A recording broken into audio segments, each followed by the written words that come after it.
Greetings and welcome to this week's episode of the Pixel Crashers podcast, a podcast where we discuss gaming news, have fun and stuff, and then argue and then ramble off on random topics. It is the 5th of October, 2019. I am Angelus de Mortiel, joined once again by Lila Rose. Yo. And Xaiphen, or Xaiphen. Yes, I am Xaiphen. And now he knows the rest of the things. Obviously, before the trademark, we're trying to avoid the trademark infringement on there. The conversations that we have before the podcast are obviously the most interesting. That's when all the really good ideas come out. And then, of course, once we get on the podcast, then, we've forgotten all of it. And we have nothing more interesting to say. Have a good night, folks. And now you know the rest of the podcast. Alright, I'm playing Elite Dangerous now. No, let's not do that. No, we have a lot of, not a lot. We have some interesting conversations to have tonight that should be fascinating, and I'm sure we'll only have slight leering jokes to make about a lot of this. But first, we need to take a moment to just make a quick announcement on there. Obviously, as many of you will probably notice, Kev is going to be taking a leave of absence from the podcast and from the party streams for a little while. He will be back, he assures you. He just needed to take care of some personal stuff, so that way everybody knows what's going on up front and everybody's not asking questions and not hearing that glorious throughout the podcast. In any case, moving on from that. Your eardrums, thank you. Yeah, but it's fun. Anyway. Yeah, it is. Moving on from that, we do have some good stories to discuss this week that should be a lot of interesting, good fun on here.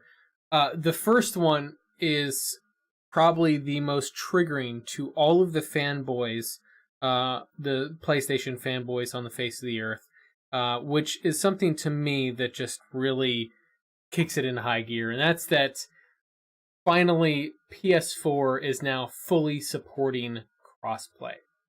I think we've had discussions about this on the podcast in the past when discussing games like, what was it, the one with the cars, Rocket League, and there was another one as well, and then also Fortnite had some weird stuff. Deal on it for a while before it faded out. Which one? PUBG was a big deal on that before it faded out, before it got shut down by Fortnite. Yes, I think so. There was a few of them on there, but the main thing is that everybody always had issues specifically with Sony's side of the equation because Sony wanted to kind of keep this walled garden approach and keep kind of people isolated to the Sony ecosystem. Now, my question to you guys on here, because we've only seen some vague hints at crossplay being supported, and it's been only really implied that there will be crossplay between play. And I think the thing to keep in mind here is that the only thing they've implied is that there's going to be crossplay between PS4 and PS Now games. Not necessarily if you say, for example, have Destiny 2 on Steam and Destiny 2 on PlayStation. Those aren't necessarily going to be cross-play. That's just a load of shit. That's all there is to that. Is it? I think so, because that's being very, that's still running their walled garden shit. That's, you have the opportunity to play on other systems only if you rent from Sony's service. If that service is available on the system you wish to play it on. Now, do you think that will end up gatewaying into more crossplay support as time goes on if they get positive feedback from it? Yeah, actually, I think it will. The biggest reason why is it's going to start off. They're trying to keep their walled garden, but just lower the walls, but it's still there. However, as they start bleeding more and more people in, out of over that low wall, they're going to start realizing that there's no point in keeping that wall there. They're going to end up just losing money spending so much trying to keep themselves sealed in. Mm-hmm. Yeah. Because Microsoft is, already learned that they were having that kind of problem. You notice how drastically they've opened up their options, put their shit available everywhere. I don't mean like games. I mean just software in general. Look at Microsoft Office package. They put it on everything, and it's making them a lot of money by doing that. Well, yeah, they've opened up a bit, and I think that's a culture shift that Microsoft has gone through specifically, because since Satya Nadella took over, he's been changing a lot of the culture of Microsoft. So people think that it has to do. Unfortunately, in the games industry, especially gamers in particular, kind of have a bit of an insular viewpoint of things. So they think that Xbox is kind of bringing a lot of their games to PC, and so to speak, just because Sony has the stronger position. And if we were just looking at console games, that would probably make sense. If you're the underdog, so to speak, it sometimes might behoove you to play a more consumer-friendly approach and try to win the consumer through goodwill. Like, for example, GOG. Right? Their GOG 2.0 thing, since they're the underdog in a lot of the distribution platforms, they're trying to play a more consumer-friendly approach to hopefully win goodwill from consumers. So people might think that that's the case with Microsoft because of that. And it would make sense if it weren't for the fact that they are doing it in every area of their business It's line. not just that, they're doing it in every area with everything. Like you look at, okay, Office is the big proponent right here. You can see Office on everything. You've got it on Android, you've got it on Apple, you've got it on iOS and OS X. So it's on both their desktop and their mobile. It's on Linux desktop, Ubuntu. It's on Windows. It is, they're pushing it everywhere. So, like where I suggested before about certain things like the Epic Games exclusivity, like restricting yourself. They're just, these publishers were taking it for a quick buyout. But if you actually really want to maximize your sales, you put it every single place that it can be bought. Yeah. That's going to max your sales right there. So you want to put a game on everything instead of just leaving it on Sony or on a Microsoft system. You put it on PC, all consoles, any currently commonly used console, not just the current generation, but anything that can support your software that is in current use. Yeah, which to me that makes a lot of sense, because that, like I said, I think that there is a good argument to be had for trying to open up your platform, because yes, it does open you up to more competition, but also at the same time, it opens you up to larger consumer bases. It's like the PG-13 rating on movies.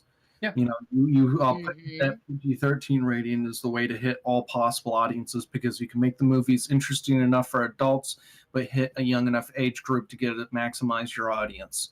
And unlike R, which puts that restriction on there, yeah, you might be able to get some good sales on it. Yeah, Deadpool has shown otherwise, so has Logan, but really they want that PG-13 sweet spot. And this would be the same thing. Try and maximize your audience. I can agree. What's your thoughts, Rose? Well, I think Sony's a little on the fence right now because they realize that consumers want the crossplay, and I think they're trying to make that more of a thing. The other thing is we're getting ready to have the next generation consoles out. So I think we're going to see this more in that you can have a PlayStation 4 and a PlayStation 5 play games together instead of being walled off, like the PlayStation 3 games can't even play with the PlayStation 4 games, and there's some PlayStation 3 and 4 games that were simul released Mm-hmm. that were on both consoles, and I think that's more what we're going to see this more of this crossplay for is their own shit and not Microsoft or Switch or any of that. Now, do you think that it's because it's the end of the generation that they're kind of experimenting a bit more, if you will, and that's why Yes. they're trying this? Yeah, I So, definitely do. so what do you think happens when they, whenever the PS5 comes out and it's hitting its stride? Do you think that they'll go back to playing it the same way they were before, walled garden and such? I don't know. Only time's going to tell, but I can hope that they aren't going to. But I know reality is probably going to be a lot more disappointing. Well, I mean, one side of the thing on there where I kind of have the question is, in general, the market appears to be kind of moving towards a more open platform as far as games go. But you have Sony on one hand doing the kind of the hardware walled garden, and then you kind of have Epic trying to build up a software walled garden, if you will. And I guess the question would be who's got the more money to last it in the long run, right? If like the more open platforms that like Microsoft is trying to breed will survive, or if the more walled garden approach that Sony and Epic are trying to create will survive. If it's just pure money, I'd say Microsoft probably has the fortitude to go to distance. It's right? not just money. Yeah, they've got the money. They've got a big money power, but they've also got experience on lasting through hard times. Yeah, and lasting through fuck ups. Yeah. That would be included in those hard times. Yeah. And sometimes that can be the worst hard times. Yeah, well, the thing is, I don't know, to me, something that's always cracked me up is that, I mean, Microsoft got their wrist slapped pretty damn hard for forcing people to have a web browser pre-installed on their Windows platform, right? And yet, you have other platforms like you don't get a choice on what store you buy your games on PlayStation from, or what search engine that you use on your Android phone, right? So I feel like that times were different back whenever Microsoft had their stumble and their fall. I feel like that times are a lot easier for major corporations now, which is sadly disappointing, truthfully. I really would prefer to see more wrist slapping from a lot of the big corporations out there, but I think that's going to happen. So I guess that then this question brings in here, do you think, now that Sony has kind of voiced a certain level of approval of this, do you think that another piece of the puzzle on here, right? We have the hardware platforms, if you will, or I should say in the case of PC, having a software platform to play it through. Those ones obviously need to acquiesce to crossplay, but we also have the game developers, right? Sony's got their in-house developers, but there's also like the big AAA developers, Activision, EA, and Ubisoft, and so on, that previously have been reticent to take on crossplay just because it would be too much of a hassle to potentially anger Sony over something like that by throwing their weight around. Do you think that we might see them pushing a little bit more? I think everyone will start slowly giving into this, and the reason why is you start seeing a little bit of give, and people see that, they notice that, and they push harder because they know it will give, and they'll push harder and keep doing it until everything just collapses. And this is, we the consumer base actually gets what they want. It may not be the easiest way to get it, but it will work over time. Yeah. Yeah. I think another Well, thing the on... whole Yeah, go ahead, Rose. well, it's the whole give them an inch, they'll take a mile argument, and Yeah, that's not wrong.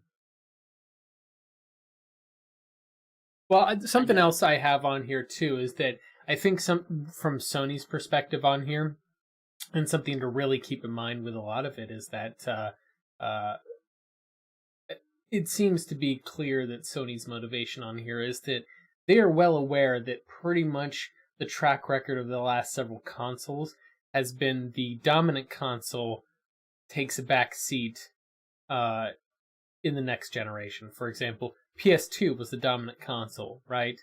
And then Xbox 360 was the dominant console. And then technically the Wii actually was the dominant console. So PlayStation 3 was third place in that generation. It's not just right? that. There's the potential that there may be no dominant console at all because hardware may take a backseat.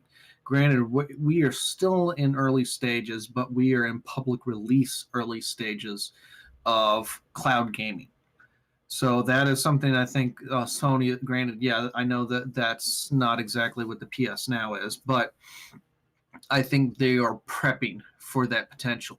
And crossplay is a potential part of that. They're looking at like, hey, we can't be restricted by the hardware anymore because people might not let hardware restrict them at all. Yeah. Yeah. That is a point on there. Something else that I kind of always see, especially now, I've said it in the past when we've talked about Stadia, that Stadia's success largely depends and hinges on 5G deployment as the technology infrastructure, because otherwise the latency that they're purporting will largely suffer. And that's the same thing with PS Now, right? PS Now is a streaming service. It's not, I don't think they allow you to download your games as far as I'm aware. So I don't think you can. Yeah. I was up to date on specifics on Sony's variant of it. Yeah, I was pretty certain last I heard, I know people were talking about that. I know Kev in particular had mentioned wanting to be able to download the games so that they can play them offline, so to speak. Offline in the sense of not requiring them to be live streamed from a server source. But, I mean, nowadays pretty much everybody has kind of accustomed and become normalized with a DRM check-in for a lot of games. Not necessarily that people like that very much, mind you, but that they've become accustomed to it. Between Steam and Ubisoft and your various consoles, they all require an online check-in nowadays, or DRM. So I don't see really the reason why these streaming services couldn't allow a possible download unless they're doing a thin client service like Stadia. Stadia obviously doesn't have any storage space. It's running through a Comcast or a Chromecast. Excuse me. God, I've got well, depending on where you live, it might be running through a Comcast. no. And depending on where you are, those people. Depending on where you are, it won't be running through Comcast because, well, nothing really runs through Comcast. Am I right? Huh? Yeah. Yeah. So, but yeah, no. My thing is that I think, from my perspective on there, I don't really see...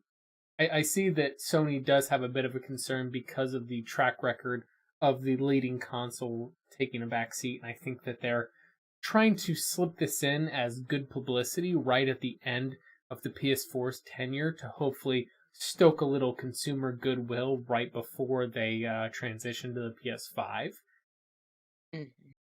I don't know how well that will work, but I definitely think that you're right, Xaiphen, that there is that serious concern of streaming services taking a forefront very soon. Maybe not this generation. It might be the generation after this one. So not the PS5, but the quote-unquote PS6, if you will. Well, I think it might start taking off during this upcoming generation. Not after it. I think that people will, especially Microsoft, whether they set up their console well for streaming to begin with or not, they're going to implement cloud gaming onto the next generation Xbox console. And that's where you're going to start seeing it take off, is in the middle of the generation, not after it. What do you think, Rose? So we saw this, and remember when Xbox said that the Xbox One was going to be all digital and was going to require always online, It's not and the really what they backlash said, that but happened? that's not really what they said. Um, that's the hyperbole that kind of got spread. What they essentially said is that you could have a physical media that linked to licensing to digital media, which then you could loan to your friends and whatever, but it required a 24-hour check-in, which nowadays that's commonplace. They just did a Right. really bad job of they did Talking not about sell it. it well. But like there was a huge pushback against just an all digital console anyways. Like that was one of the biggest things. Even if it was hyperbole, that was a huge pushback for them. Yeah. So Well, pretty much lost them to now this generation. upcoming generations are probably going to be diskless because, and why is my chair fucked up? Are probably going to be diskless because we've had that generation where it's like, okay, now everybody's buying from the online stores. Everybody's buying from the Xbox store. Everybody's buying from the PlayStation store. So now they can get away with that. So I think they're going to, again, with what you said, it's going to take a generation for the streaming to take off. But I think, like you said, the next generation, the PS6, the Xbox 500, since Xbox doesn't know how to count, I think we're going to Microsoft see in that general. streaming. Well, I mean, that's what I think's going to happen as well. But Hmm. there is a bit of precedent to suggest that it's going to happen. It just takes the consumers getting used to that technology, and then there's not the backlash. And I think that's largely what it is. And I think that's where it's the problem that a lot of these corporations run into is they don't know how to talk to consumers anymore because, well, Hmm. they largely spend most of their time deliberately trying to subvert consumers and instead just brainwash them into buying stuff through endless PR and marketing rather than finding out what the consumer actually wants. So I think that's a lot of the disconnect is that they don't know how to explain these concepts to a consumer in a way that it more or less sells the consumer on what value is this providing. Like when the Xbox One was first announced, the idea of being able to essentially digitally share games was pretty awesome to me personally. I thought that was pretty cool. And funny enough, now with that French court case that we just discussed on the last podcast, that may actually be Hmm. legally required, at least in Europe, Yeah. of requiring you to be able to resell games, not just share them, but entirely resell them. I don't know how that will work on consoles. That'll be an interesting. But I I mean, for the digital end, it's going to be difficult to implement, I think, but you technically already have the reselling with the physical shit. You just go to a GameStop and resell. I actually It's not don't. going to be difficult to implement. They're just going to want to make it look like it's difficult to implement. Yeah, the thing is it's actually super easy because even as it is right now, for example, with Steam, if I buy a game, right, then I refund that Hmm. game. Can I go and then download that game again after I've refunded it? No. They've No. revoked my license key.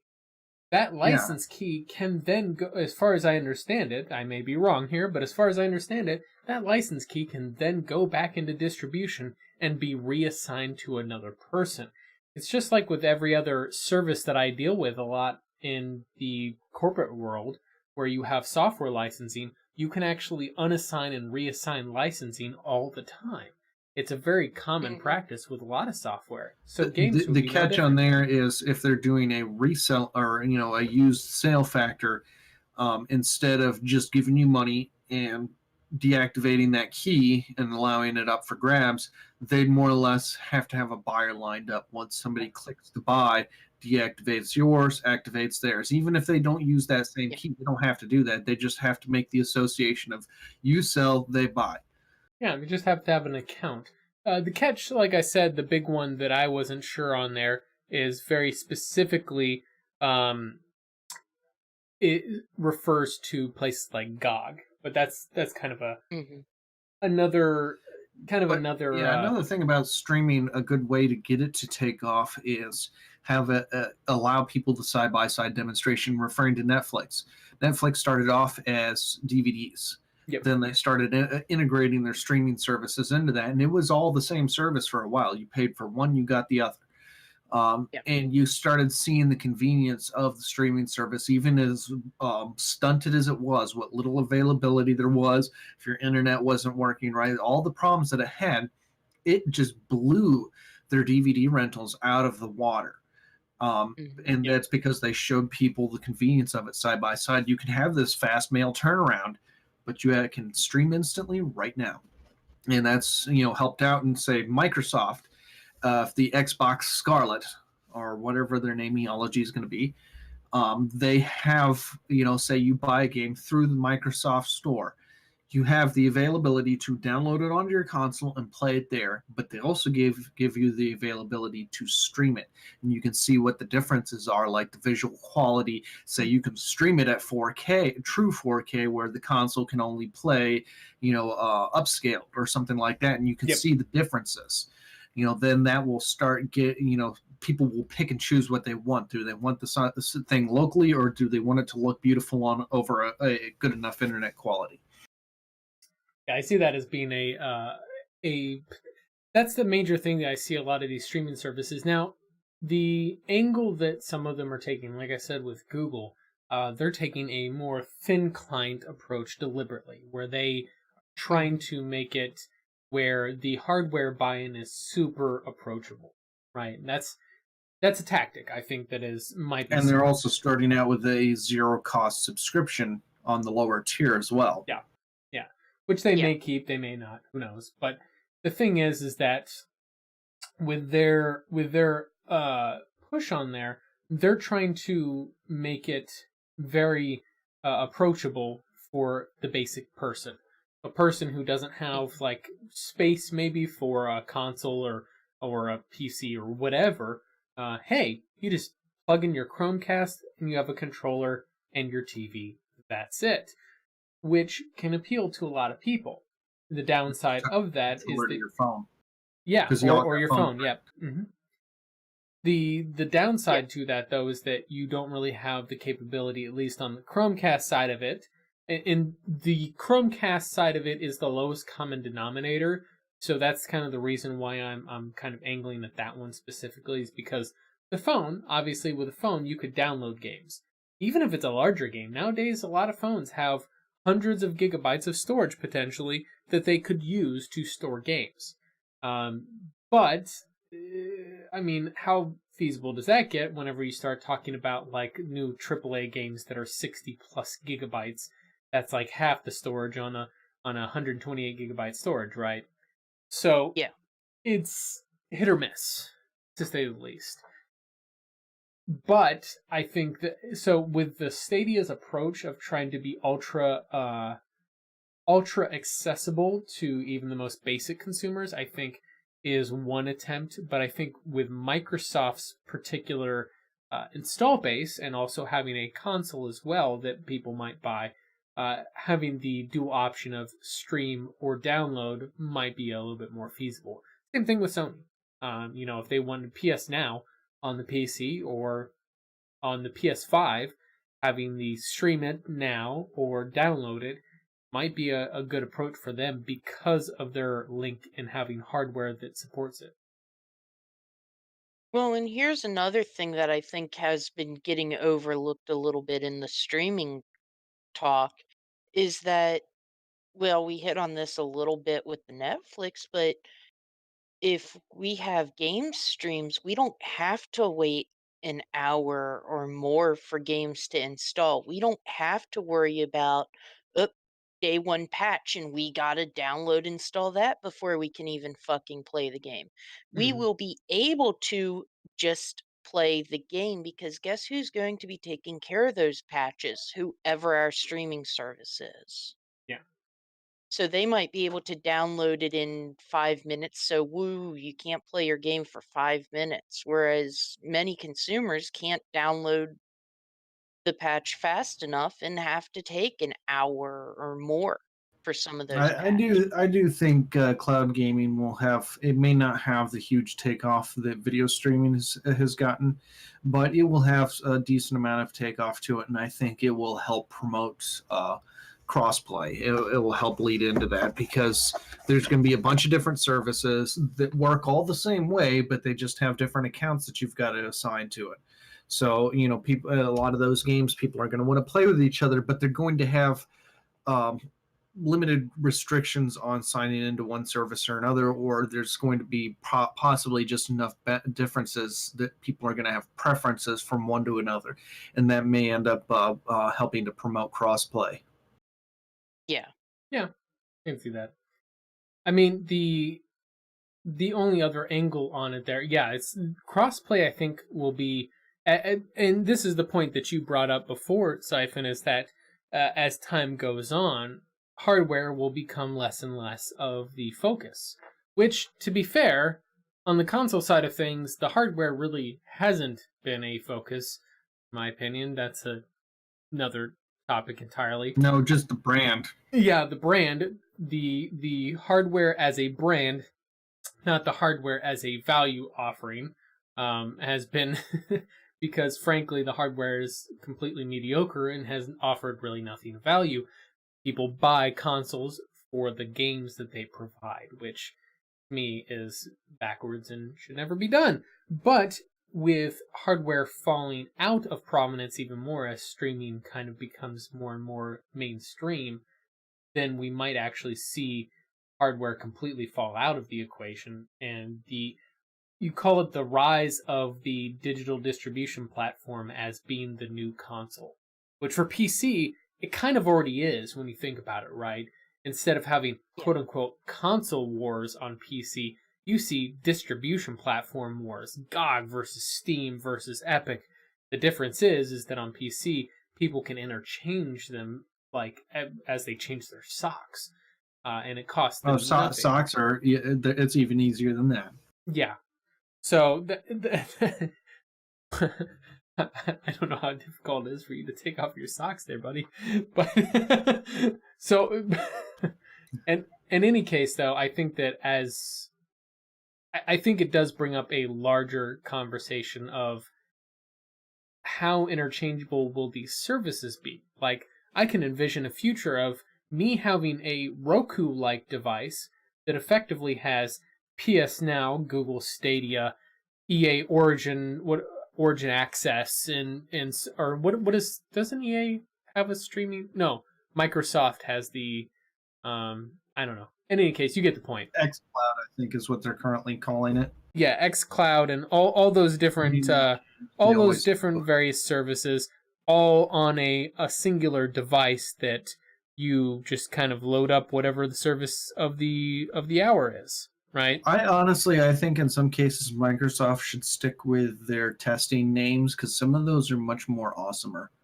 Like the Edge browser was Project Spartan, and it was a Spartan browser. It's pretty well stripped down, and early days of Edge were still Spartan. They should have just called it Spartan. That was great. Very descriptive. They're getting rid of it, though. I know. And it's becoming, it's another variant of Chromium. Yep. And it's going to be the, I would say, probably the third best version of Chrome, behind Brave and Vivaldi. Yes, that would mean that it is better than Google Chrome, simply because it's not tracking everything you do. That's why I prefer the Fox. Fox is good. Brave is also good. Like I said, Brave... I've just had so much experience dealing with all the different variants of Foxes, so I'm very comfortable with that one. I know how to pick it apart when I want to. Well, that and the fact of Firefox is the only browser currently, right now, that supports DNS over HTTPS. Which is, if you guys haven't heard of that, by the way, I would recommend you look up into it. It's actually going to Well, be the Cloudflare, by the way. Hmm? It defaults with Cloudflare. Yeah. Well, I have Cloudflare. Cloudflare set I've by my bounced around router. various different, common use DNSs before, but I kind of like that one. I've run into some bugs with that, but otherwise it's a pretty damn good DNS and runs fast too when it doesn't have a bug. And the fact is that they don't sell data. That's the big thing. So the thing because like Google's DNS. Yeah. So yeah. By the way, for anybody curious, all you have to do is go log into your router and change the primary and secondary DNS to 1.1.1.1. Super simple, right? Yeah, they were smart when they jumped on that one. Yeah, I don't know how much money they had to pay to get that IP address, but Jesus. I don't think it was money. I think it was they jumped on it early because I think they've been running that for a long time. It just they haven't been running it as a DNS. Yeah, I don't know. In any case, though, I think we've kind of beat the streaming thing into the horse. Yes, sure, that works. People in glass houses sink ships. So, and then you even had the stutter along with it. It just lined up great. Yeah. I don't think you intended it either. No, I 100% did. Because that's the way that's burned in my memory. So in any case, though, I think that we've kind of discussed it on here. The big thing for people to note, an important part to consider on here, is this crossplay does appear to not truly be crossplay yet, because it seems to be between PS Now on PC and their console. So it's kind of like you're still kind of playing on a PlayStation, sort of. But like I said, I think steps. Yeah, it's baby steps. It is overall an improvement and a general positive for the consumer. I can't say the same for our next story. I've already been rather vocally critical about Ghost Recon Breakpoint, because it is, I'm trying to think of who actually put it this way, but someone actually made the quote that it was literally the worst of all of Ubisoft's bad habits rolled into one game. Well, they also decided to roll in some of their worst PR blunders from the past into this as well, by saying that they had, for those of us that were playing in the open beta, they actually had microtransactions that you could buy in the beta, that you could buy in a beta of the game, which that to me is just... Anyway, the major thing didn't carry over. Didn't carry over. Key thing to note. Yeah. But one of the things that you could buy is their signature pay-to-skip options that grant you extra currency and XP boosts that we saw in Assassin's Creed Origin. Or not Origin, excuse me, Assassin's Creed Odyssey, that everybody bitched about because it is scummy as hell. Wasn't that also in the Division 2 as well? I don't think so, because that's a multiplayer looter game, which that's the weird thing is Breakpoint is as well. So you would think... Yeah, usually looters are the most prominent to have pay-to-skip features. Well, the thing is that with whenever you have a game that a lot of the, you could say the, what's the right term I'm looking for? A lot of the capabilities that your character has plays into their level, your player level, as it were. Having the ability to advance that more quickly than others, to me, is a bit of a... It's essentially trying to say if you play the game, or excuse me, if you pay for that boost, then you are going to be ahead of your peers. And the whole thing of this was that microtransaction was put in the game by accident. No, that's absolutely then they bullshit. also try to do the cover up of, hey, that's in case people who start and buy the game late and they want to pay to catch up. Yeah. Mm-hmm. Yep. Yeah. That's exactly what they said. Which, of course, makes it very clear that what they intended originally, that they got caught on, is they intended to release the game without the microtransactions in there and then put them in after release once all the reviews were in. Which we've seen several other AAA titles do already. It's essentially they're trying to review duck, is what I kind of see it as. It's a scumbag tactic. But then they can justify it as, oh, we're just going to put it in later so people joining the game late can just catch up faster. Right. Again, Ubisoft pulling their typical bullshit PR. And that's to say that Ghost Recon Breakpoint is a painfully average game as it is. It rolled in some of the worst looter aspects of Assassin's Creed Odyssey that drove me batshit crazy. I mean, I was even a little weird on Odyssey at points because of the fact that the game was just big, wide open emptiness. This giant open world of space where there's just scattering of stuff occasionally. Here's another thing that gets me. They're looter. Okay, it's a looter, but you have to find special boxes to get you loot, as opposed to pulling equipment off of the foes you take down. Yeah, something I like. That would be the best way to do a looter. Yeah, well, I mean, that's one of the things that I liked about the Surge. I haven't done the Surge 2 yet. Obviously, a lot of criticism about that game. It's generally just seen as an inferior game in the Souls genre, if you will. A lot of people, didn't really care for it. That's fine. But one of the things I loved about it is, do you want this weapon? Kill this guy, chop off his arm specifically, aim for his arm, wear that down, chop off his arm, and you get that weapon. You want that helmet? You aim for his head, wear down his head, and chop off his head, and take that helmet.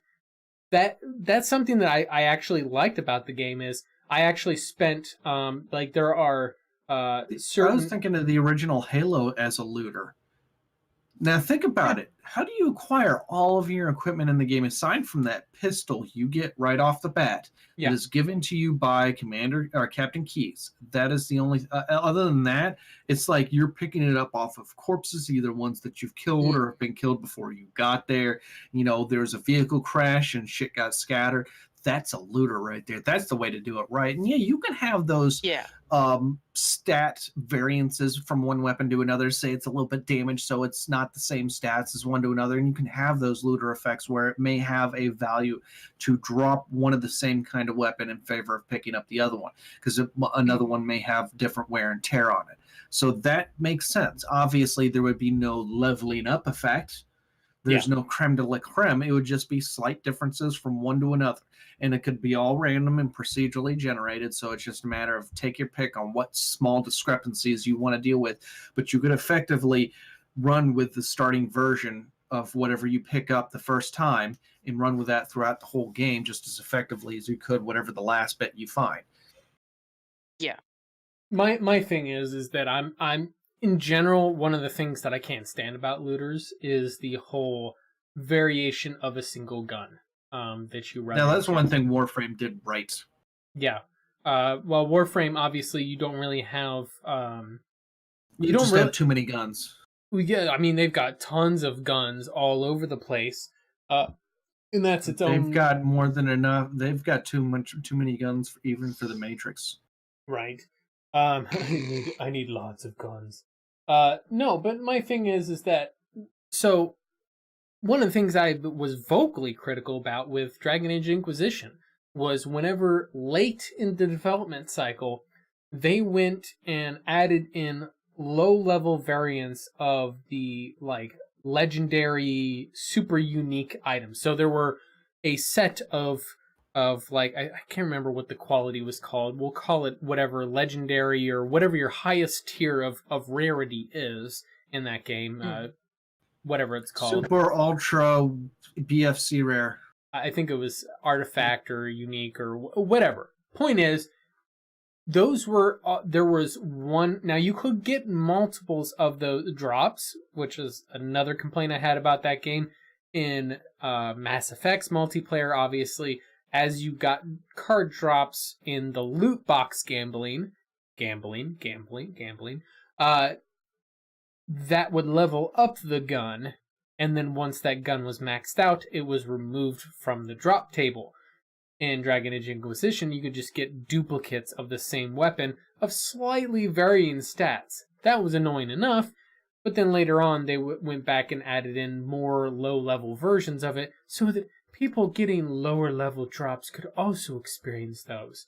Like, no, you're just adding in more shit. More dross into the mixture, if you will.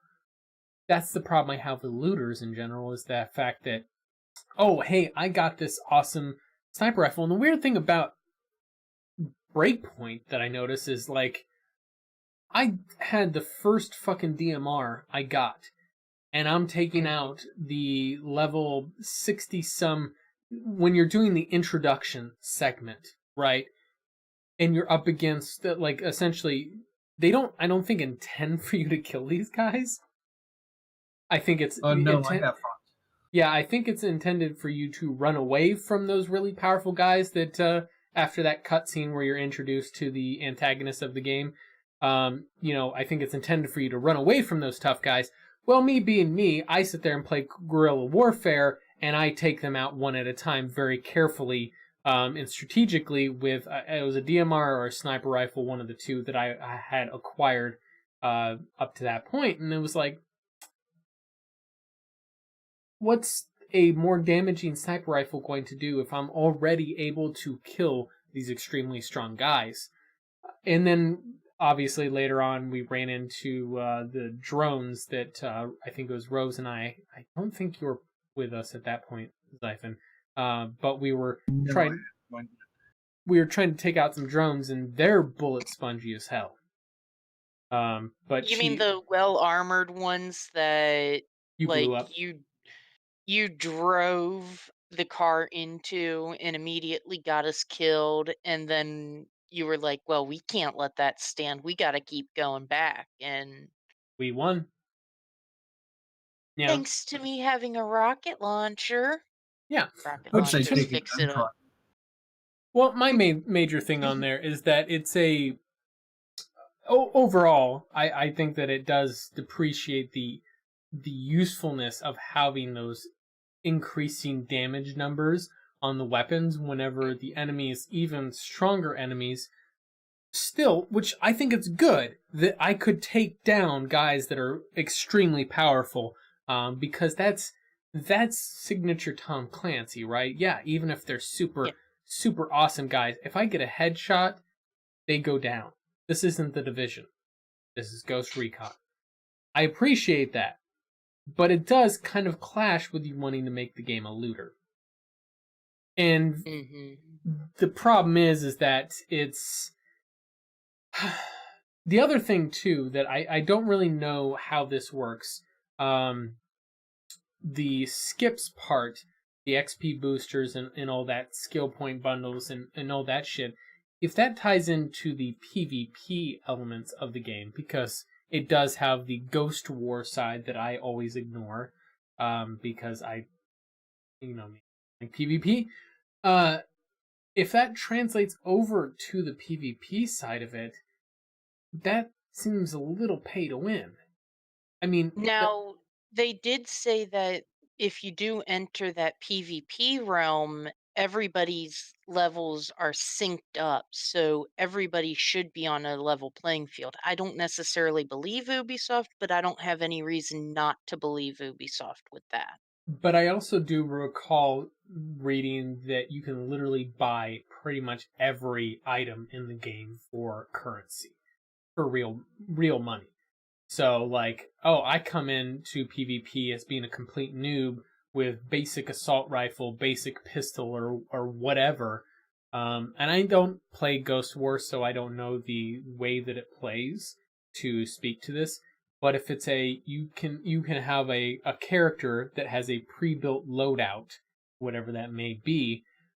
if I go and I buy really good high-end guns and ammo, whereas somebody who doesn't have free expendable income goes in there with basic equipment, I am going to have an advantage. Yes, there is still skill involved, and you could still kill me if you were more skilled than me, but I still have an unfair advantage just because I paid. That is basics of pay to win. That's the reason why Ghost Recon Phantoms failed, is because it was as much as I loved that game, even though it was PvP, I loved that game, but it was pay to win, and I am under no delusions of that. I didn't pay to win, which is why I lost a lot in that game. I still love the concept, I love the styling of it, but it was pay to win. And I hope that's not what they intend to do on this one, because that's going to turn into a shit show really damn quick. Mm-hmm. I don't know, do you guys think that Ubisoft is ever going to make a single player game again? I wish. We all You're know, funny. we all know that the next Ghost Recon game is going to be the next Assassin's Creed game is going to be Assassin's Creed: The Loot Grind Simulator, that you can play with your friends, because it's too boring to grind loot by yourself. I mean, I don't think they're going to, just because it's easier to make a game that can't be pirated, and after all, Ubisoft says all us PC gamers are pirates. Right. It's easier to make a game that can't be pirated by making it an MMO-ish game. Now granted, Cheat Happens already has a trainer out that can force Breakpoint into being an offline only. Not saying go out and cheat, but just putting that out there, which means there is a chance that we are going to see we might see this game get cracked and thus be piratable, if it's possible. But It's it's always possible. harder. Right, it's always possible, but a game like Elite Dangerous can't be pirated, because if you guys remember, when you had to sign up, you had to create an account, you had to give the CD code and all of that. So that's an unpiratable game right there. And I Yeah. think Ubisoft is going to try and go to that route because they want to make it impossible to pirate. I largely think that you're right on the money there. I think that is pretty much exactly why they are making these games of this sort. Even if they're doing an offline single player game like Assassin's Creed Odyssey, right? That was a single player offline game. As far as I'm aware, no multiplayer parts of that at all. However, it's got all of these not multiplayer, but we'll call them online elements where, oh, you've got picture sharing where other players have shared pictures of certain, like certain scenic sites that they saw, or, things like that. Or Shadow of War is another example of that, where you have the online vendetta missions that I keep seeing pop up and I ignore every time I'm playing that game. Where, oh, this player got killed by this orc. Don't you want to go and, like, revenge them or fucking whatever? Shit's boring as hell to me, but those little online elements allow them to justify having an always online connection, which then makes it difficult for it to pirate. Yep. But don't worry, De Novo will be cracked in about a week after the game launches. Not recently, because, getting off topic, Borderlands 3 is as of yet uncracked at 23 days. Interesting. Well, someone tagged me in a post recently, and I can't remember exactly what it is, but it sounded like that somebody was getting close to that. So They might be getting close, but it's still not out right now. So it has been more than a week, and we might have a semi-uncrackable de novo, because if I was reading what the crackers were putting out, is that it is essentially in a VM right now. De Novo is running it in a VM. Well, you Really can. weird shit. Yeah, well, no, that makes perfect sense. That's a smart way to do it. However, Mhm. you ask any of the exploiters that attend, like your hackathons that you have, your Black Hat conferences. One of Mhm. the big things right now is, like, for example, with Chrome, is having applications escape their virtualized containers. That's a Yeah. big thing right now in the security world, right? So it is not impossible to break out of software initialized VMs. Now, breaking out of a hardware initialized VM, like for example, if you're running a Hyper-V server or VMware or something like that, those are a little bit different. You have an entirely containerized software. The only exception to potentially being able to break out of those is if somebody's running the virtual machine software with bare metal pass through to the CPU. Yeah, which That's about it. that's the thing, is that is running. That is something that is hard to do for a video game outside of, I would say, probably very specifically Microsoft's Windows Store games, because they're not running Win32 applications. And I think that's the kind of the catch on there, right? Is that if you are Mhm. running UWP applications, those are running in a specific type of container that is inaccessible from typical means of cracking. Like, there's no exe. It's inaccessible from typical means of fucking anything. I know, I've dealt with this before trying to shortcut it to Steam. Yeah. Yep. Yeah. You can't really do anything with it, and it's kind of it is obnoxious in its own way, but it is also one of the nice things about it is that works both ways. Yes, you can't fuck with it, and yes, Mhm. that sucks for modders, for example. But that also makes it very difficult for malware to be injected into your computer from that. So Yeah, there is an upside to that. Yeah. there is a slight upside. I don't think it justifies doing that. And that's one of the reasons why I don't really buy anything off of the Windows stores, because I want to mod my games, and they don't. You can't mod those games. There's nothing you can do. So, Yeah. I mean, it is what it is. But my last kind of point that I wanted to bring up on here is that with, and this is something that I did talk about, but I didn't want to overshadow this, is that do you think that there may end up being an actual legitimate lawsuit against one of these publishers or developers in the future for hiding microtransactions at launch in order to get good reviews, but then releasing them in a game later on after the fact? That's a tough one. I This goes into what I desire, but reality probably is going to disappoint me. But I would like to say I want them to be sued, because to me it's false advertising. Mm-hmm. Because they usually launch and say, "Hey, no microtransactions. Hey, come and play our game." And then they throw it in, like you said, a month later, and suddenly it's got a fuck ton of microtransactions. I don't like that. Yep. But with the way the tech industry currently is, like, we aren't seeing any governmental step in, so why should we even assume or expect there to be any lawsuits is beyond me.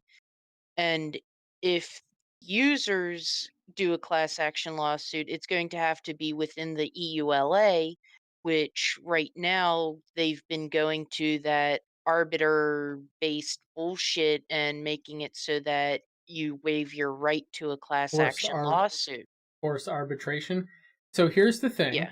is that in some cases, depending on the court that you sue in, and class action lawyers know which ones to go at. They'll base their class action lawsuits out of certain cities in order to, because they know the judges that are favorable to this. But in a lot of courts, EULAs that force arbitration are not only are they getting thrown out very frequently, or in general, undue burdensome terms in a even a partnership agreement. Like for example, there was the one scumbag guy that did the CS:GO lottery thing, is suing Twitch for banning his account, and Twitch had in their partner agreement with the Twitch partners, there's a stipulation, at least in his agreement, that said that you can't sue Twitch for more than $50,000, which, for anybody who's aware of how the legal system works, that won't even cover legal fees. So it more or less makes it financially untenable for anybody to even sue Twitch. The legal system only has a restriction on minimums, and that is specifically what the Sixth Amendment, when for the minimum of $20, allowing you to have a jury trial on a civil suit. Yeah. That is the only thing that the judicial system restricts on lawsuits as far as monetary caps. Yeah, well, the thing is this is in the partnership agreement that you sign. It's a contract that you sign to be a Twitch partner. Well, in a recent court thing, the judge outright threw that out and said that makes zero sense. And in fact, that being in the contract posed an undue legal burden on a partner, because a partner is a regular average person in majority of cases, whereas Twitch employs a full legal team of experts to draft up these partner agreements, which places an undue legal burden on a partner, without them having to employ their own legal team in order to read through the contract. And usually you don't have the option to go back to, maybe if you're like Ninja or PewDiePie or somebody who's in a huge name like that, can go back to Twitch and say, yeah, we don't want this, and this item in our contract, or else we're not signing. Yeah, Twitch will probably work through that and coordinate with them, because they are big names that bring a lot of Apparently traffic. They don't even do that there, because that was part of the Ninja shift, is Twitch was just, giving them the cold shoulder. There's more to it than that. But yeah, the thing is that in the case of, just your average, like most partners just getting into their partnership agreement, they can't go back to Twitch and say, oh, we don't want this in the contract. Then Twitch will be like, cool, well, I guess you're not going to be a partner. They entirely hold the keys to the kingdom. And that to me, and that's why a court sees that as being an undue legal burden. That can be the similar thing with forced arbitration.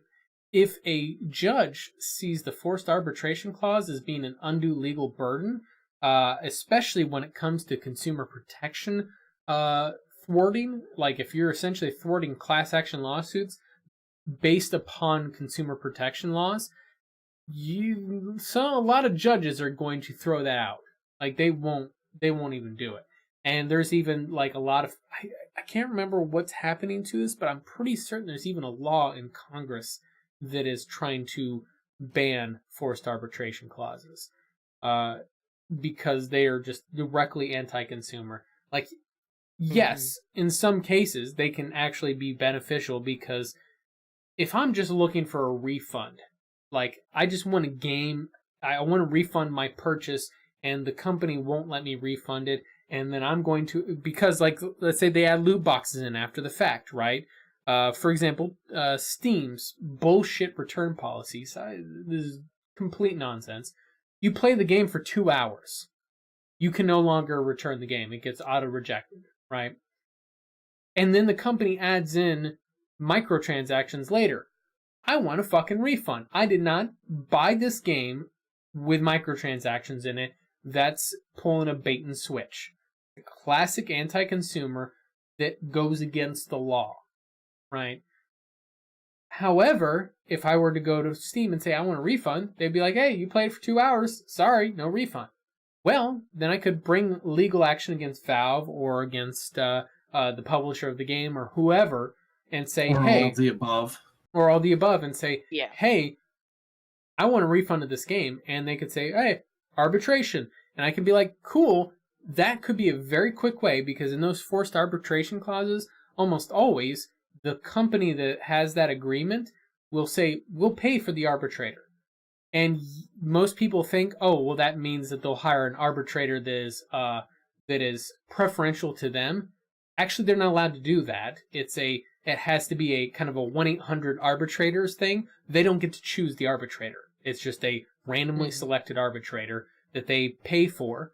And the reason why they do it... people equate it too much to lawyers that these companies have on tap. But that's not what arbitrators are. They're more or less like mercenary judges is a way to think of them. Yeah, they're not always quite to the level of judges. Either currently or have worked in the judicial system. Yeah, well, no, they always have. They're usually veteran lawyers. They're not quite to judge status always. Sometimes they might be retired judges, but most of the time they're retired lawyers that, you know, they know the laws very well. And what they allow for is a much lower cost legal proceeding to just get shit done fast and cheap. You know, oh, you just want a $60 refund on the game, and you'll walk in there, and the way they look at it like this is an arbitrator might cost $500 for the company, right? Which, yeah, sounds expensive, but you say, oh, $60 refund on the game, $500, $560 total cost to the company for that arbitration, versus hundreds of thousands of dollars taking something to court over that, plus a potential settlement that could be hundreds of thousands of dollars more. Arbitration is just infinitely cheaper for the company, and they can just give the people what they want, give you your $60 refund, get you the fuck out the door, you're done, things are solved. That's where arbitration is nice. Where it's not nice is it doesn't allow consumers a recourse to punish companies, essentially tricking consumers. Like, that's one thing about class action lawsuits is usually consumers don't really get a whole lot out of class action lawsuits. Like, for example, the Equifax thing that happened. Yeah, the people are getting shit. And, like, the individual person is getting nothing from those settlements, right? However, what it did do was it did give a nice firm slap on the wrist to Equifax in the sense that they had to pay hundreds of millions of dollars, like $500 million or something like that, in damages. Yeah, the individual person didn't get a whole lot. Yeah, the law firm definitely made out like a bandit on that because they took 33% of that whole earnings, so they definitely made a lot. But the big thing it did was it's a good way to give a good slap on the wrist and let companies know that they can't just do whatever the fuck they want. Consumers have a way to bring action against them for acting against consumers. I might be wrong on this, but doesn't binding arbitration not have an option for appeal as well? I'm pretty certain it does not. You're right. Yes. Yeah, so that's another thing. That one is also a double-edged sword, though, because right to appeal means that if that settlement is not necessarily ethical, does not work out for you, that's it, you're done. Yeah. However, it also keeps the company with lots of money from dragging it through court for decades on appeals. Mm-hmm. Yep. Which is something else that often does happen when you're dealing with class actions against major, like, for example, a good example is, it's not always against class action lawsuits. Usually those appeals... It can be like, you know, government lawsuits, because governments can sue companies as well, like in the case of France suing Valve over their refund policy that we discussed in the last podcast. Well, Valve is currently appealing that. Yes. So most of the time, because essentially the catch is that most civil lawsuits in general, like the vast majority of them, are settled out of court. And what that means is essentially the defendant agrees to pay the plaintiff, sweep everything under the rug, everybody washes their hands and walks away. Rarely do civil lawsuits, like civil court proceedings, actually go to trial.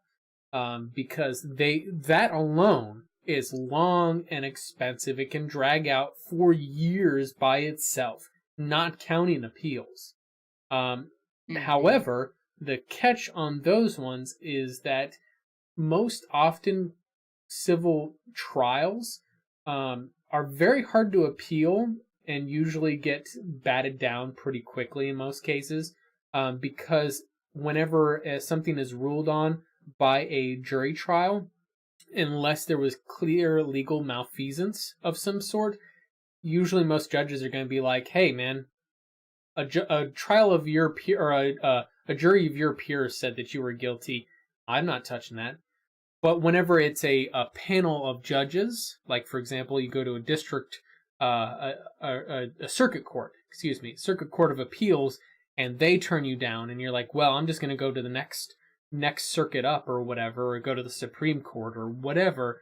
That can happen because it wasn't a jury of peers that awarded that. Or if it's a government ruling like with France, I don't think that went to trial. I think that was ruled by a judge, which means, yes, I believe that's correct. Very common to appeal that because I don't think there was any jury trial involved.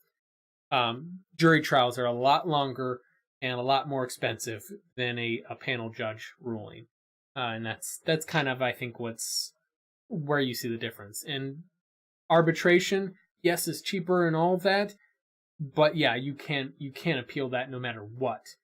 So, obviously not a lawyer, so I could be speaking out of my ass about any of this. This is random stuff that I remember, and I think I know what I'm talking about. That's why I specified binding arbitration, because that one, if I remember right, is not appealable. But I don't think that's the only kind of arbitration that you can end up dealing with. That is the most common kind, because that means that that's trying to finalize everything and just get it over with and be done with it for good. Binding arbitration's largely the official name for forced arbitration. Forced arbitration is used because the name sounds a little bit more salacious, if you will, when you say you're forcing someone into arbitration, whereas the technical term is binding arbitration because the decision is legally binding. Whoever it's in favor of, that's whatever, it is legally binding and cannot be overturned. Well, to legal speak, I look at the difference of force versus binding. Binding is the results, whereas forced is leading to. Yeah, yeah. But I think that if you're going to have arbitration, it's going to be binding. Otherwise, what's the point? Because if the arbitrators, or the arbiter, we've been saying arbitrator. Good God, making up random words. If the arbiter, wordified, or is it arbitrator? You know what? I don't know. Arbiter. Okay, if the arbiter makes the ruling that the company has to pay the consumer $500. As the ruling, if it's not binding, then the company can say cool and then walk out and never pay a damn thing because it wasn't binding. So I'm pretty certain all arbitration is going to be legally binding on some level. Whether or not it's legally binding outside the US, or if it's in the EU, maybe it's not binding in the US, vice versa, but I'm pretty certain it's pretty standardly binding. Could be worse. It's not arbiter. It's judgy make judgment.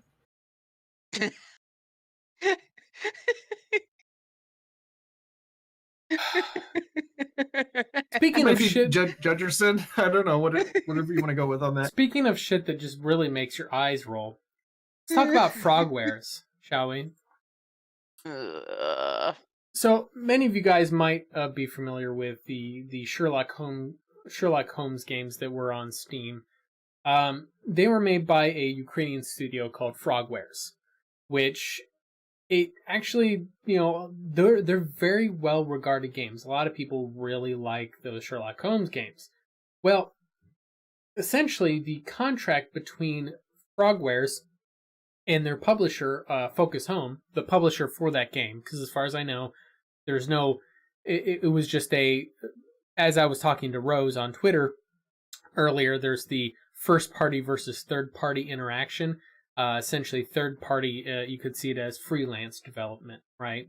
And essentially, Focus Home freelance hired Frogwares to develop those Sherlock Holmes games. Well, that contract, whatever the publishing contract, ended on whatever means. And essentially, Focus Home just had a policy where when the contract ended, they stopped selling the games, period. And so they just pulled them off of Steam with little to no like warning to consumers at all. It was just like, hey, they're gone now. Well, essentially, Frogwares posted up a tweet with a note essentially explaining the situation, saying, yeah, we had no say in this. It just, was done without our consent or without any discussion to us whatsoever.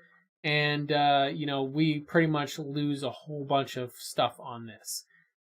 And as I explained to Rose as well, the big key on this one is that the way freelance development works is usually the publisher gives money to the developer up front to make the game. So that way they can pay the bills, they can keep the lights on, etc.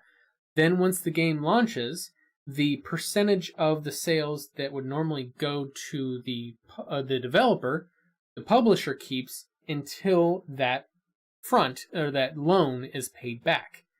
Then once the loan is paid back, then essentially the developer gets their full cut of the sales. That it may not be their entire cut of the sales gets it. Say it's a 50-50 split normally. Maybe it's a 70-30 split until they pay back their loan, and then they get 50-50, whatever. Mm-hmm.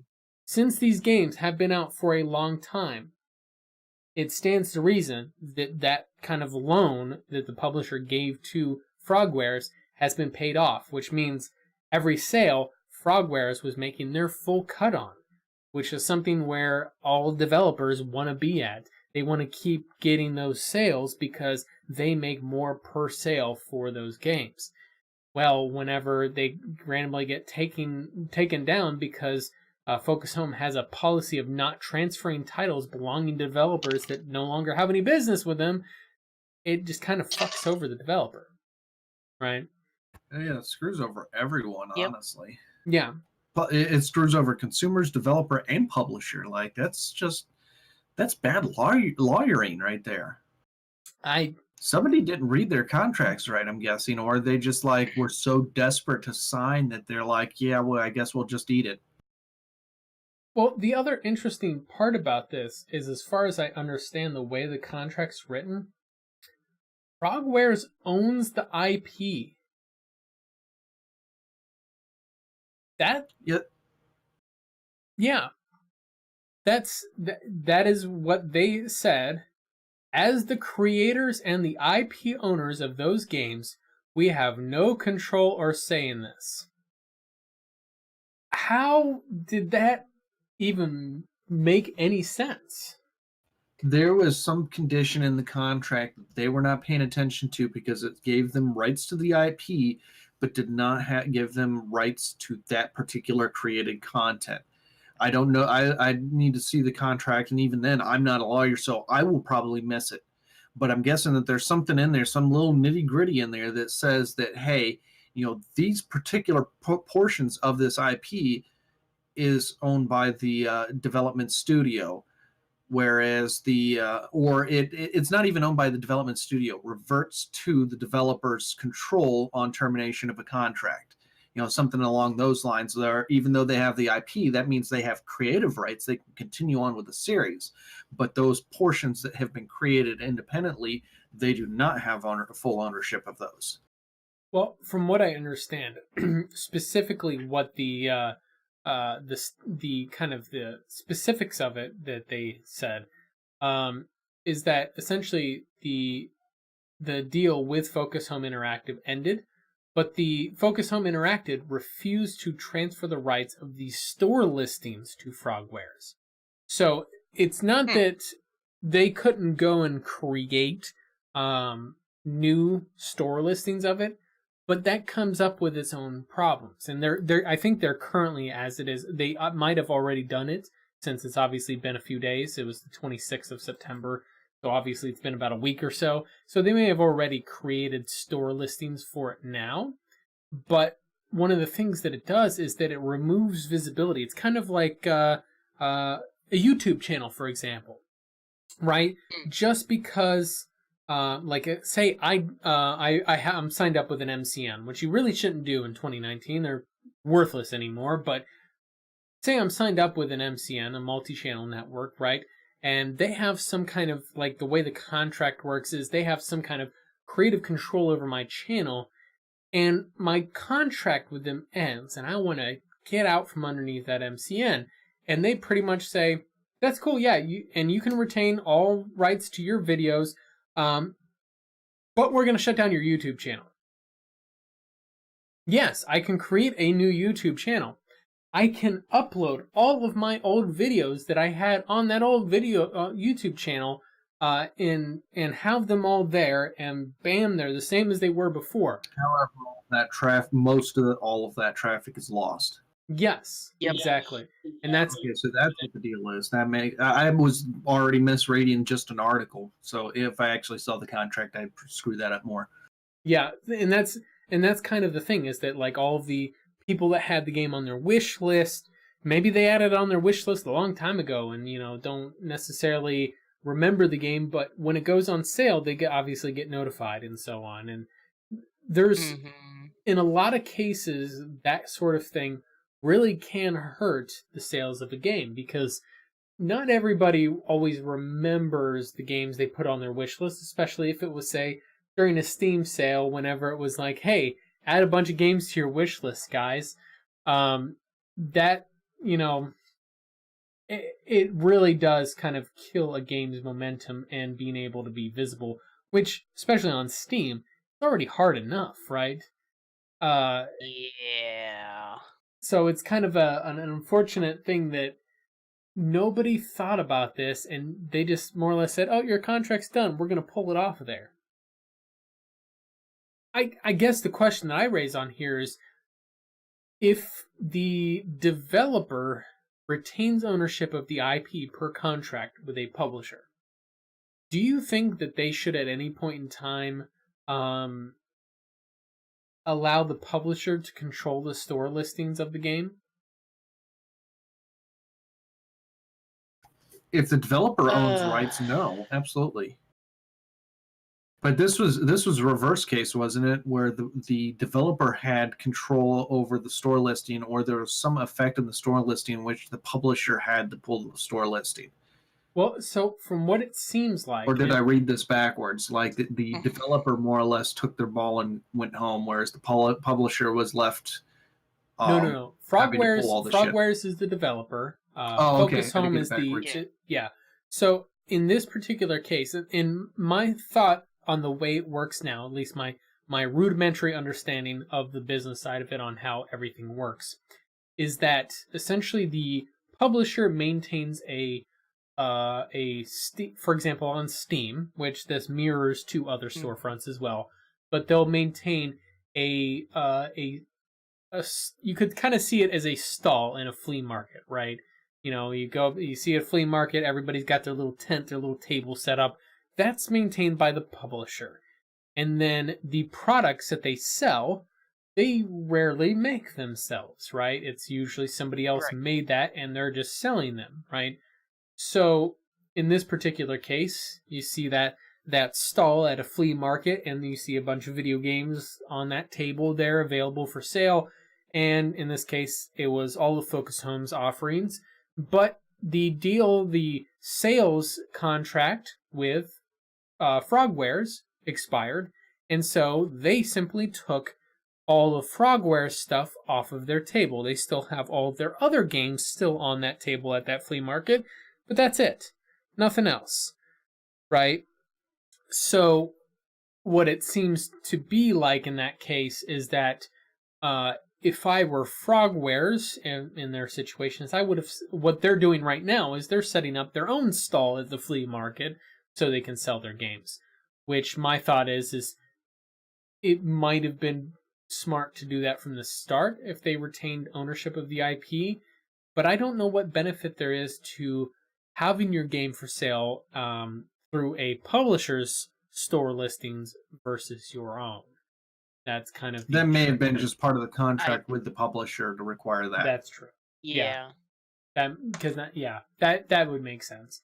So that way... That way, the publisher can get their name slapped all over it and say, "Hey, this we did something with this." What's that, Rose? I really don't know how to feel about this. It's like I could see a little bit of arguments from both sides, but without spending a week researching this, looking at some precedents, looking at maybe a sample of the contract, I don't know.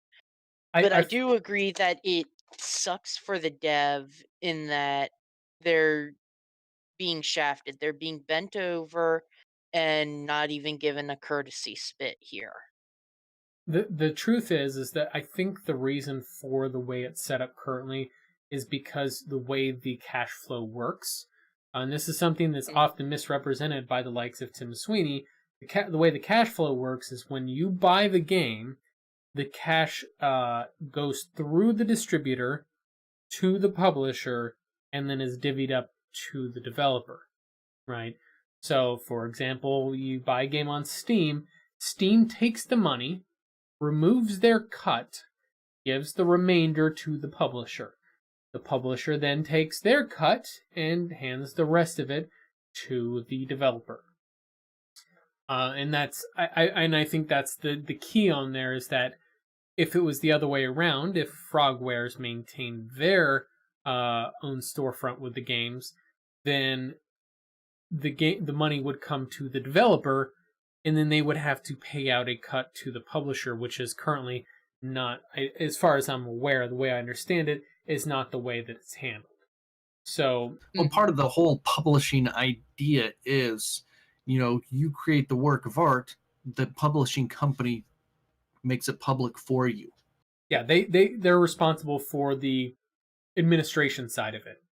It's not just the administration, it's the making it public. That's the whole idea of publishing, having a publishing company. Well, they make it public for you. Yeah, I mean that as the classic role of a publisher. You take it from books to movies to, whatever. The classic role of a publisher is the creative person makes the product. The publisher handles all of the nuts and bolts of getting it into other people's hands and making money for the creative person. As I call it, administrative, but really it's the sales, if you will. Logistics, yeah, exactly. Yeah. Which the thing is that in the games industry, traditionally that was their responsibilities were the distribution and sale of the game, right? They were responsible for maintaining stores. Well, because at the time, early on in video games histories, the production of discs was actually fairly expensive at one point in time, or cartridges for that matter. So having a publisher to just operate their own disc production factories or contracting disc production factories, right?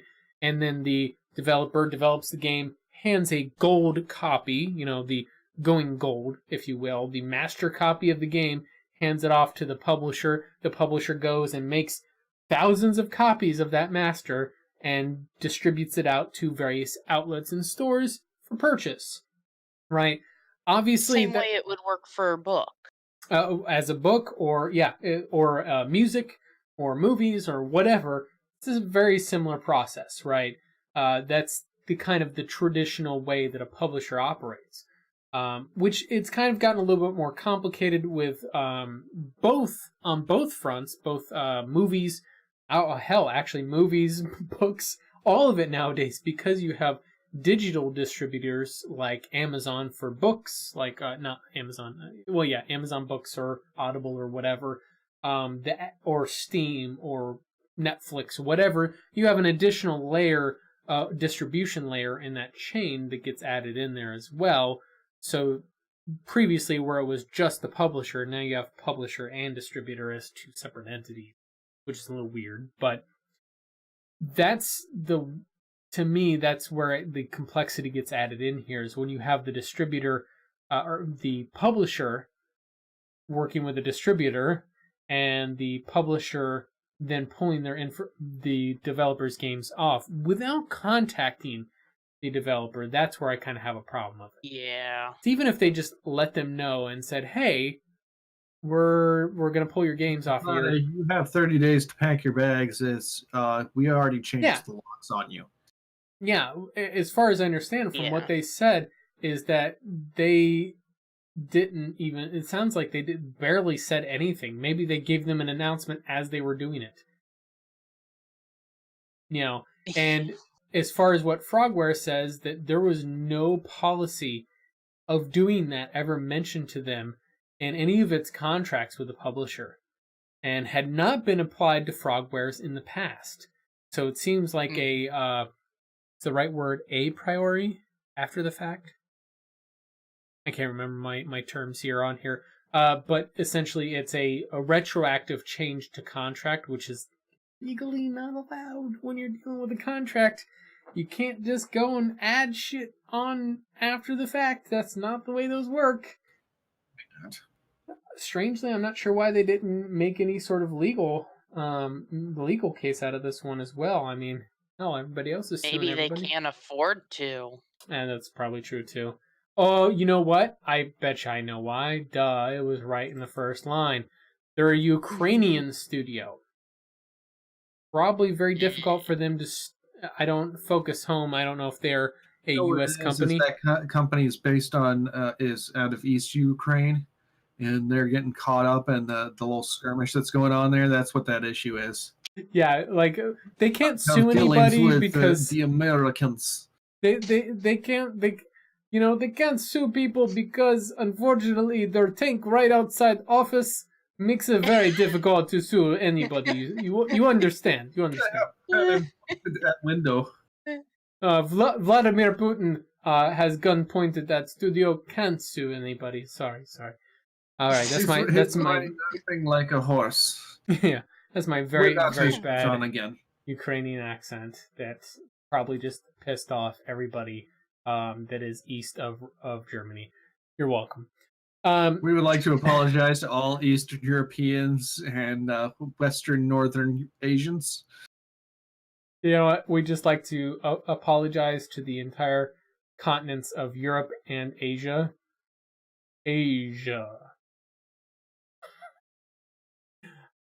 In any case. Oh, that's an SNL. Yeah, you glorious. I love that delayed time bomb on there when he name this continent. Here's your audio daily double. Name this continent. Asia. I don't know. Could you repeat it? Asia. Anyway, jokes aside. So, do you guys see any way of somebody avoiding this in the future? Like, how does this seem like this is just pretty much a nobody wins situation? They can the dev can prep and set up their own store and have it ready. However, it is still going to be a bit of a no-win scenario other than having the store ready for a takeover. However, being able to announce it ahead of time or sim ship on two different listings within the same distributor, one that's going to be complicated and confusing for the consumer, or not necessarily complicated, complicated for the dev, confusing for the consumer. But on top of that, they're probably contractually obligated to only allow shipping through the publisher until the publisher terminates that contract, or whoever terminates the contract. So all they can do is, and the thing is they can't warn people ahead of time if they've got no warning, or if they're not allowed to warn people. So all they can do is set up the store and have it ready and hope that people remember the name of the game and search for it independently instead of just looking at their wish listing. Yeah, about the best they can do. Yeah, I concur. Yeah, unfortunate. Huh. On a positive note, at least the games should be back soon. So everybody will be able to get their Sherlock Holmes games back. And that's obviously extremely important, allegedly. I can't confirm nor deny the importance of that. On a final note, as we are now over time, it's weird. It's weird how less distracted I get nowadays. In any case, so I mean, Kev's not here. It's not Kev's fault. I just have my... He's It's nice. not Kev's fault. It's the fault of Loot Box! Yeah. No, what it's really the fault of is I just haven't answered my phone that's been ringing this whole time. Really? Oh, God.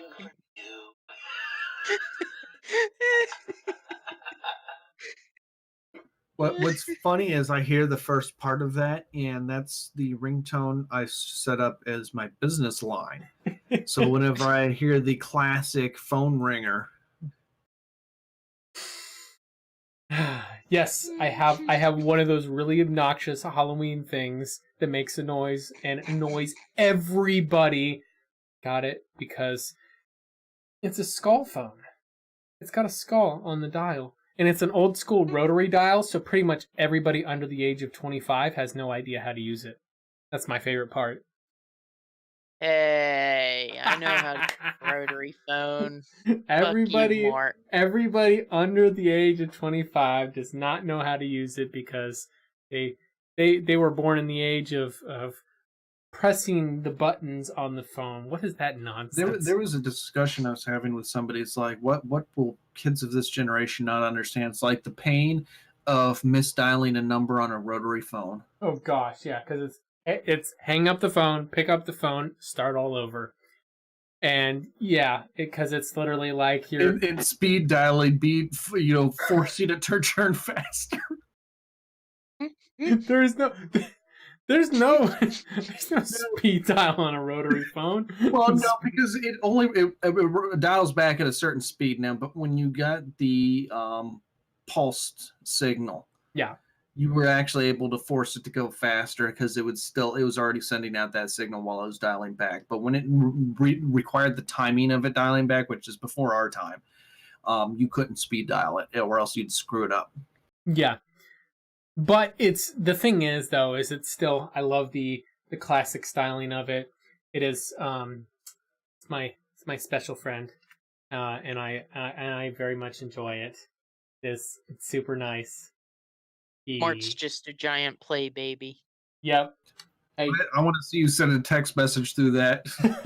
I'm gonna send you guys a text. Hold on. Just this might take me a couple hours to type this out here. We need you to dial out a cat GIF. That's an even better one. How do you do a GIF on a rotary phone? That is going to be the question That's of the year. It's like, computer language, you have two options. You've got the much more difficult binary or the still difficult hex, but neither one of them is a standard 10-digit decimal. Yeah. Didn't think about that. Send it out in a string of ones and zeros.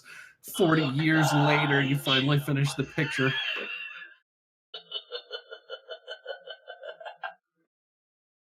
Anyway, so I'm done playing around because I'm going to literally. No, you're not. Well, yeah. I'm just on the stream. I'm done playing around with that. After the stream, I'll of course torture these guys for another hour, just randomly picking up and setting down the phone. Fortunately enough, the viewers don't have to worry about that. I'm very polite to them, at least. Not the other podcast I don't knows. have to worry about that because I am getting right off today. I'll send her random messages of I'm going to record clips of that and just to send it to her spammer constantly. So you just get out that over and over again. Yeah, that's the right way to do it, guys. He's going to tweet it, and he's going to tag me in it. So. Yep. Always, that's the way I'm going to do it. Hotkey to mute. Yep. No, can't do it. So in any case, we're going to get winded down here for the night, guys. Obviously, if this is your first time tuning in, we do stream every Saturday night at 7 p.m. Pacific. We do an alternating stream schedule where one week we do a podcast like what you're watching and or listening to right now. In the off week, we actually get together and we stream some PvE games, some co-op stuff, which is good fun. Right now, currently in the month of October, we are just getting ready to start our Killing Floor 2 awesomeness. They recently launched their Halloween event. Can't remember the name of it. Rose posted up a video about it, and I've completely forgotten about it at this point. But Did I? Think so. Somebody did. Whatever. Point is that they have a Halloween event that's awesome. and that looks like good fun. So we'll be getting to that next week. But also, if you want to listen to the podcast while you're sitting in a rush hour, or while you're sitting in bed, or while you're otherwise indisposed in places not your bed or your car, you can also find us on pretty much every major podcast source that you might want to listen to on. Just search for The Pixel Crashers. Pretty simple, pretty easy. In any case, if you want to also follow us on social media, you can find Lila Rose at Lila Rose, that's LIALAHROSE. You can find Xaiphen at Xaiphened Up, that's XAIPHENEDUP. And you can find me at Mortiel, that's at MORTIEL, because I like to keep things simple and short. You can also see all the random tweets and nonsense. Xaiphen is a master of dad jokes. Rose is a master of very complicated technical tweets. And I mix things up between ranting about... I've gone a little beyond dad jokes. I just have to state this importance right here. Don't ask questions, just eat insects. Oh my. I can't help it that I get overtly technical. Yeah, that's the God damn it, I need a 360 character limit and not 240. I go demand between infinite. Limit. I go No between retweeting cute animal gifs, because that's super awesome. And then I also occasionally will rant about consumer advocacy stuff and argue with people, I guess. And skulls. Don't forget the skulls. That's my Instagram. My Instagram, of course, is the same thing, but instead of Mortiel with an O, it's Mortiel with a 0 instead of the O. And yeah, that's where I post all my cute bunny photos and all of my skull photos, because I am now developing an insurmountable collection of skulls throughout my office here. I have a feeling that I'm going to be in here one day recording this podcast, and you're just going to see me disappear, and you're not going to know what happens. Well, that's because the skulls have risen up and taken over. And that is going to be the end. I think it's going to be the bunnies. They've already tried to eat your electronics before. That's just one of the bunnies. Very soon, though, there will be a swarm of bunnies, and then Mistletoe will have her army, and then we will all fear for our lives. Here's the best quote for it. Death awaits you all with big, nasty, pointy teeth. Yes, exactly. Anyway, guys, we're going to get signed off here for the night. We love y'all. We'll be back next Saturday. I hope it's next Saturday at 7 p.m. Pacific, in which case we will have fun. We'll play some games. It'll be good fun. And hopefully everything works as intended. But that's the rest of the story, as Xaiphen would say. Allegedly. And now you've seen the rest of the podcast.